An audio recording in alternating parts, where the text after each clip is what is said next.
Welcome to the world.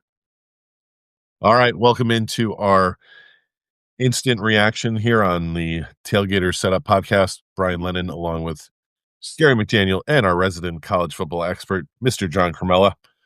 Indiana defeats Oregon 56-22. Feet, huh? In a game that was really never in doubt. From the first play on. Yeah.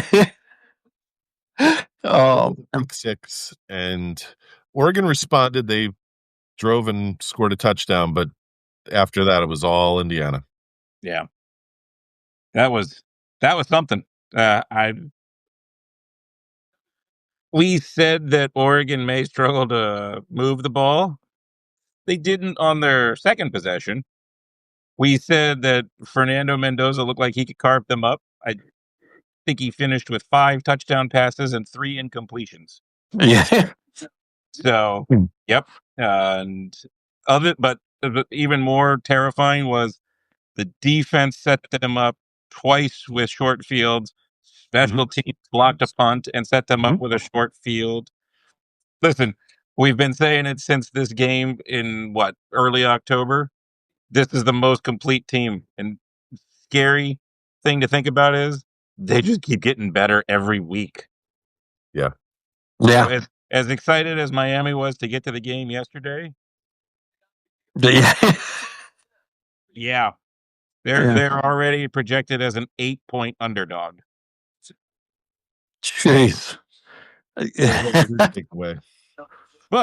But I will say, it does lead to the 2 best units in the playoffs having to face off against each other, being the Miami defense and the Indiana offense.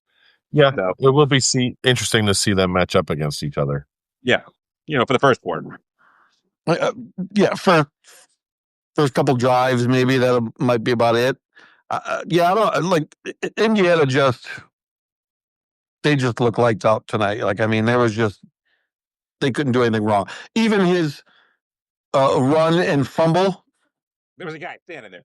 The other guy was right there. So it's like no matter what they did, there was it just fell into place for them. And I mean, and then some of his passes too were just that one pass that he just barreled it right into the back of the end zone. I'm like, that's a goddamn pro pass right there. I was like, damn. The other one too, where he launched it over, and the one guy it just turned and the ball was right in his arms. I'm like, holy shit. I was like, this is just amazing. But yeah, Miami may have home field advantage, but I feel bad for them right now having to play this team because I don't know. And you can't even say, it's Miami, Indiana has to travel. They've traveled now for all these games, and they've just been like, and looking at the crowd, I'm like, is that? Miami's crowd will be bigger than Indiana's. I'm like, has anyone showed up for any of the other teams that Indiana's played? I was like, damn. I'm like, they're traveling because I mean that entire stadium was just red. There was. Well, they have the largest living alumni numbers. Mark Cuban will be paying for everybody's tickets. And I've said this, Gary. I know I've said this on our other podcast because my sister lives in Indiana. There's a lot of money out there. Yeah. And they've had no reason to travel anywhere for probably 25, 30 years because the Indiana basketball team hasn't been very great. Yeah. So they have a lot of money saved up and they are ready to go. Yeah. Spending it. But yeah, this was one heck of a game. And like we had said, if Oregon's offense can't get clicking, they're in trouble, and they really couldn't. I mean, they just didn't look good at all. They had a couple good bursts every once in a while, but it's just like, Indiana was just way too much for them. So yeah, Mendoza they really did to Dante Moore what they did to Ty Simpson in Alabama the week before. Yeah. They lit him up early and they put him out of his misery early, and they had him a nervous wreck for the rest of the game. And that's what you think now with Beck, who's not a super quarterback, and imagine what he's going to look like against Indiana's defense. So that game's going to be interesting. They're Indiana, all phases of the ball. They're just so disciplined. Yeah. They're just so focused, and if they're not, they're going to hear about it. And I love the commentary when he said, Signetti, what's he's he's going to say to Mendoza. Well, listen, you had 3 incomplete passes. You didn't throw for and I'm like, oh my god. And it's because like when you see him, he's just sitting there and like there's nothing on him. The only part I like was at the very end here when they asked him about the next game. He's like, I don't care about the next game. I just want a cold beer right now or whatever. I was like, oh my god, I'm like, I love that. That's fantastic. So, but that's the first time you ever see like life in the guy. I mean, other than that, he's just like that stern looking, scary looking guy on the sideline. I got a kick out of the fact that Fernando Mendoza's dad was on the same offensive line as Mario Cristobal. Yeah, that was funny. When I heard that one, I was like, oh, interesting. All right. So I was like, way to go. Way to put in a word for your kid going to Miami from yeah. from the campus. Uh-huh. But I don't know, man. That might have been the most complete football team I've seen in a long time. yeah, it was even better than I think any of us expected. A lot better probably than any of us even expected. I mean, we kind of, I think we all leaned that this wouldn't be as, it was going to be closer than what it was, but we didn't think it would be as close to, say, the other game. But this one, whew, they put their foot on their throat and they didn't let up. Nope. Let's talk a little bit about Oregon real quick with Dan Lanning, because there seems to be a trend here where Dan Lanning doesn't win college football playoff games that matter. That's what, 2 years in a row now? So, well, here's one thing. I'm old. What do you want? Here's one thing to consider too for Oregon. I think it shows. Yeah, there you go. It shows that Dante Moore should definitely come back, because who wants to go play for the Jets? The second thing is there are a lot of super young athletes on that football team, both sides of the ball, that if they make sure that they re-sign them all, and I don't know why somebody would jump ship like a Decorian Moore, that was a freshman receiver, or any of the running backs or anything like that.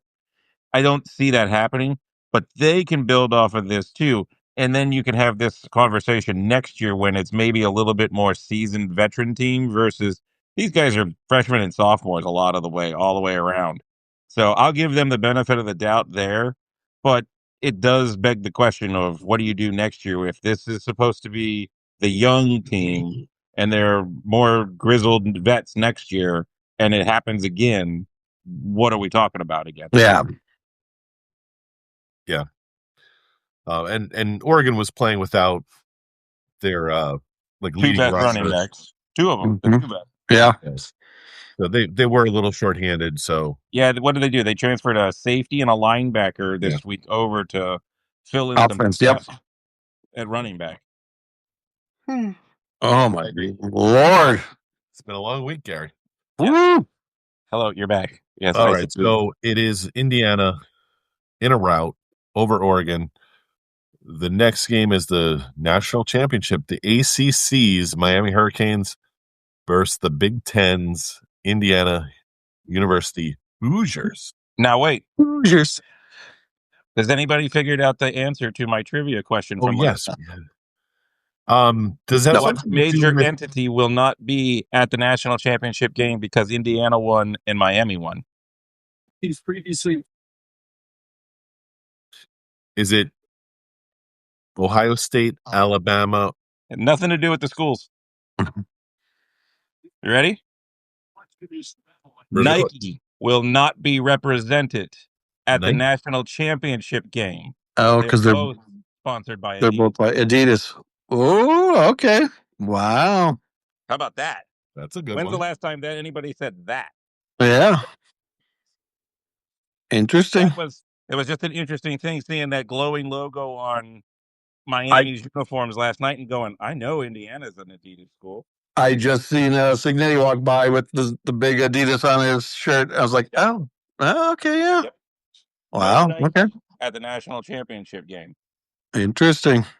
Very good. All right. They're So probably- the national championship game is next Monday. A week from Monday, yeah. Yeah. We The will 19th. a show sometime coming up this week where we will Mhm. recap the two games that we've just watched and preview the Hurricanes and Hoosiers national championship game for all the God marbles. knows we'll talk about the transfer portal. We might talk about the transfer portal. Maybe. Well, most likely. It'll be down to the wire that time. So, and I'm sure there'll be more transfer portal news between now and then. Yeah, because two more schools have finished their years, and who's staying and who's going. Mm-hmm. And especially with one school being potentially a feeder school to Lane Kiffin and LSU.